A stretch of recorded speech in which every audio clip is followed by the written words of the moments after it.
राधे राधे। ओम भगवते वासुदेवाय नमः। हरि ओम।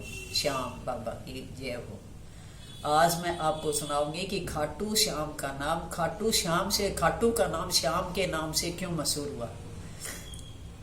कहते हैं कि कौरव और पांडवों में भीम जो है सबसे शक्तिशाली था। उनके पुत्र का नाम था घटोत्कच और घटोत्कच का बेटा था बर्बरीक।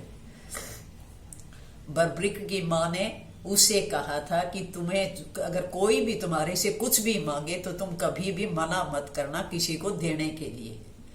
और दूसरा कहा था कि कभी भी अगर तुम्हारी भगवान से अगर मृत्यु हो जाए तो तुम मोक्ष को प्राप्त होगे। उसके बाद में बर्बरीक ने दुर्गा माता की घोर तपस्या करी कि मैं इतना ज्यादा शक्तिशाली बनूं कि युद्ध के अंदर कभी भी मैं किसी से हारूं नहीं।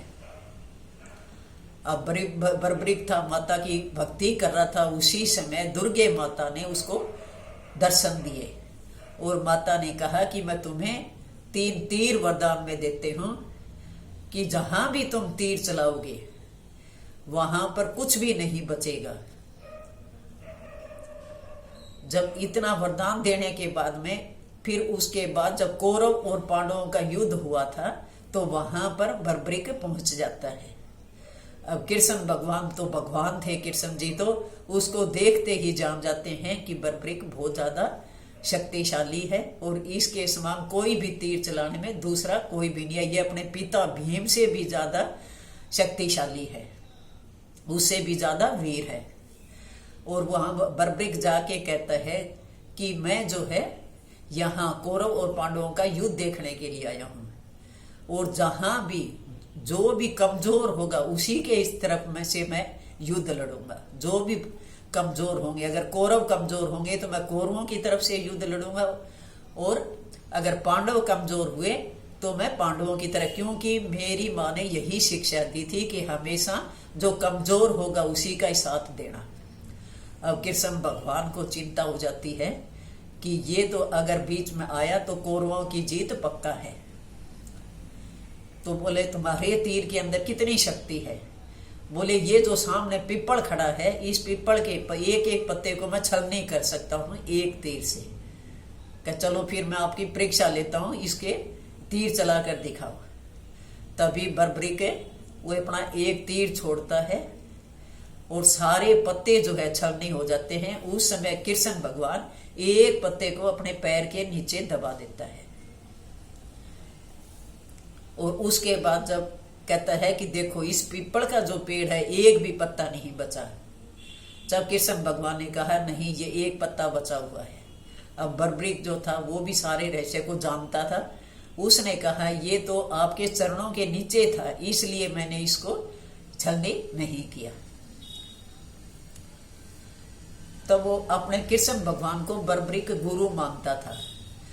तो कृष्ण भगवान ने सोचा कि ये तो कुछ भी कर सकता है युद्ध में। तब कृष्ण ने कहा कि क्या तुमसे मैं कोई भी दक्षिणा मांगू तो तुम मुझे दे सकते हो। बर्बरीक ने कहा गुरुजी जो भी आप कहोगे मैं वो देने को तैयार हूं। तब कृष्ण भगवान, वैसे तो पुराणों में अलग अलग चीज मानी जाती है, कोई कहीं तो ये भी दे रखे है कि बर्बरीक जो है वो कौरव और पांडवों का युद्ध छुप कर देख रहा था। तब कृष्ण ने उसके तीर मारा था और उनका शीश जो है खाटू में जाकर गिरा था। लेकिन उस समय जब परीक्षा लेनी चाहिए थी कृष्ण ने बर्बरीक की तो कहा कि क्या तुम अपना कुछ भी दे सकते हो। तब बर्बरीक ने कहा अगर तुम मेरा शीश भी मांग लोगे तो वो भी मैं देने को तैयार हूं। तो कृष्ण भगवान ने कहा नहीं, अगर मैं तुम्हारा शीश मांग लूंगा तो ये तो धर्म के खिलाफ हो जाएगा, मैं कैसे ले सकता हूं तुम्हारा शीश। तब बर्बरीक कहता है कि अब आपकी आज्ञा हो गुरुजी तो मैं आपको खुद अपना शीश काट कर भेंट कर सकता हूं। और उसी समय बर्बरीक अपना शीश काट कर कृष्ण भगवान के सामने रख देता है। और उसी समय फिर जब कौरवों को पता लगता है कि बर्बरीक का शीश काट दिया गया है उस समय सारे कौरव बहुत ज्यादा क्रोधित होकर वहां पर पहुंच जाते हैं, खूब गुस्सा करते हैं। तब माता दुर्गा वहां पर प्रवेश करती है। माता दुर्गा वहां पर एकदम से प्रवेश करती है, तब कृष्ण भगवान कहते हैं कि तुम इसके ऊपर अपना अमृत रस छिड़क दो जिससे ये अमर हो जाए। तभी माता उसके ऊपर अपना अमृत रस का छिड़काव करती है और जो उनकी गर्दन थी एक तरफ दम से जो है आंखें खोलकर बातें करने लगती है। तब बर्बरीक कृष्ण भगवान को कहता है कि गुरुजी अब मेरी 2 आखिरी इच्छाएं हैं। कहते हैं कि चलो तुम जो कहोगे वो मैं आपकी मानने को तैयार हूं। तब बर्बरीक कहता है कि पहली तो ये कि मैं कौरव और पांडवों का युद्ध देखूं, और दूसरा जब भी मेरी मृत्यु हो तो मेरी देह को अग्नि आप दोगे। कृष्ण भगवान ने कहा कि ठीक है, ऐसा ही होगा। और उसके बाद फिर पूरा जो है युद्ध बर्बरीक देखता है। उसके बाद उसके जो शीश को, कृष्ण जी जो शीश था उसको रूपमती नदी के अंदर स्थापित कर देते हैं। रूपमती खाटू श्याम के खाटू में ही थी रूपमती, वहां पर स्थापित करते हैं और धीरे धीरे वहां का जल सूख जाता है, पानी बिल्कुल सूख जाता है। और कुछ दिन बाद में वहां पर जो है एक गाय आती है। वो गाय उसके मालिक ने जब बूढ़ी होगी दूध देना बंद कर दिया था तो वहां पर चरती है, और वहां पर कुछ गवाले गाय चराते हुए पहुंच जाते हैं। तो देखते हैं कि जो गाय दूध नहीं देती थी उसके थनों में दूध की धार निकल रही थी।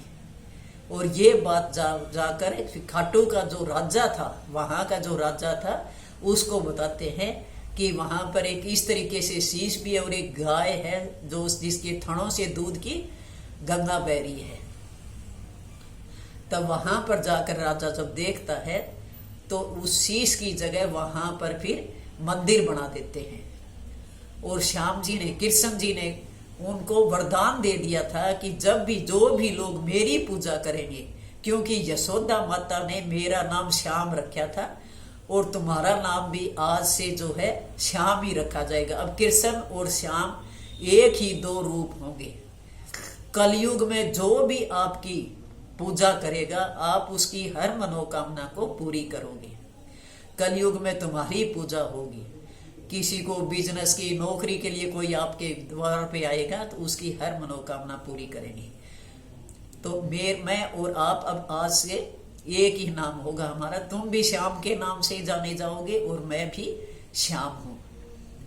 जब मेरी पूजा होगी तो आपकी भी पूजा होगी और कलयुग में सारी दुनिया आपकी ही पूजा करेगी। इसलिए जो भी खाटू श्याम जाता है तो इसको हारे का सहारा भी कहा गया है। कहते हैं कि जो भी इनके द्वार पे जाता है जो भगत है उसकी हर मनोकामना पूरी होती है। तो एक बार बोलें जय खाटू श्याम जी की जय। इस कथा को जो भी सुन लेता है एक बार उसकी हर इच्छा पूरी होती है। जो भी खाटू श्याम जी की इस कथा को पढ़ता है। वैसे तो पुराणों में अलग अलग कथाएं दे रखी हैं और कुरुक्षेत्र के अंदर अगर जाकर देखोगे तो वो पीपल का पेड़ अब भी है जिसके सारे पत्ते छलनी हुए हुए 5000 साल पहले की ये घटना, जिस समय कौरव और पांडवों का युद्ध हुआ था और बर्बरीक ने वहां तीर चलाया था। वो पेड़ अब भी मौजूद है। वहां जाकर देखोगे तो सबको उसके दर्शन भी होते हैं। कमेंट के अंदर जरूर कृष्ण भगवान लिखना, जय श्याम बाबा की जरूर लिखना। और दादी माँ का चैनल पसंद आया हो तो लाइक और सब्सक्राइब जरूर करना।